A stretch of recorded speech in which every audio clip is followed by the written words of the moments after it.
The device I use really helps me do so many things, naturally, including even calling it a hand. I use it in the kitchen, I use it for daily activities, I use it to write, to brush my teeth, to get dressed, and of course, to go to the gym. What I searched in a hand was there.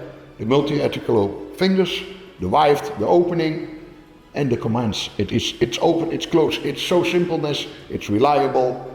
The first time I succeeded to do something was to lift a glass of water and drink it, and not using a straw or not feeling unsafe in my hold.